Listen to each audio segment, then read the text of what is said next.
मैंने उस रात जो देखा था उसके बाद से मुझे कोहरे में अकेले जाने से डर लगता है, क्योंकि अब मैं जानता हूँ हर सफेद चीज कोहरा नहीं होती। दिसंबर की एक बहुत ठंडी रात थी।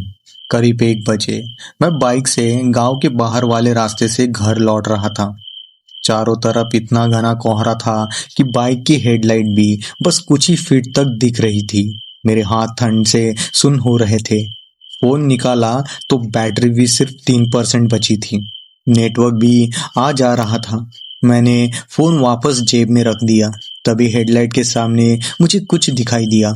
सड़क के किनारे कोहरे के बीच एक सफेद सा साया खड़ा था। पहले मुझे लगा कोई आदमी होगा, लेकिन जैसे जैसे मैं पास गया वो चीज और भी अजीब दिखने लगी थी। उसका जिस्म बिल्कुल सीधा था, हिल भी नहीं रहा था। चेहरा साफ दिख ही नहीं रहा था, बस कोहरे में एक सफेद धुंधली सी शक्ल।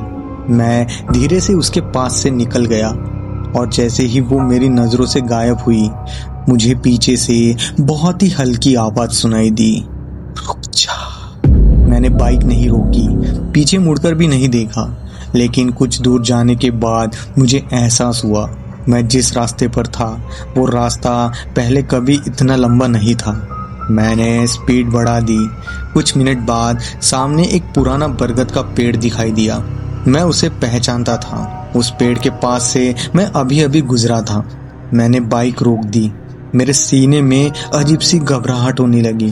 तभी मुझे गांव के बुजुर्ग की कही हुई बात याद आई।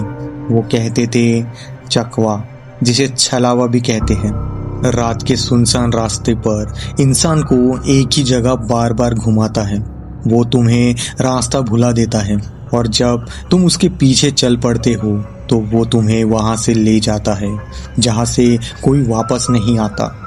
मैंने तुरंत बाइक घुमाई, लेकिन कुछ दूर जाने के बाद वही बरगद का पेड़ फिर से दिखाई दिया। इस बार मेरी रीढ़ की हड्डी तक ठंडी हो गई थी। कोहरा और भी ज्यादा घना हो चुका था और तब मुझे हेडलाइट से थोड़ी दूर वही सफेद साया फिर दिखाई दिया, लेकिन इस बार वो सड़क के किनारे नहीं था, वो सड़क के बीच में खड़ा था। मैं ब्रेक दबाकर रुक गया। वो साया अब धीरे धीरे मेरी तरफ बढ़ने लगा था।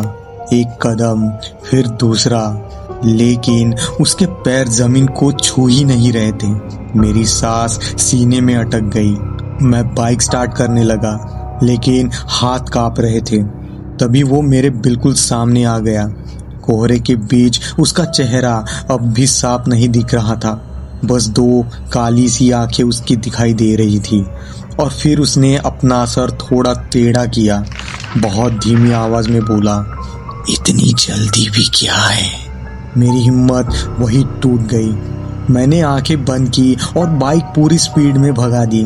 कुछ देर बाद कोहरा अचानक खत्म हो गया।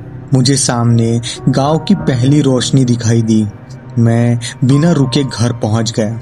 उस रात के बाद मैंने कभी उस रास्ते पर रात में बाइक नहीं चलाई, लेकिन आज भी जब सर्दियों में कोहरा पड़ता है, कभी कभी मुझे अपनी बाइक के मिरर में एक सफेद साया खड़ा दिखाई देता है और हर बार वो मुझसे एक ही सवाल पूछता है, इतनी जल्दी भी क्या है?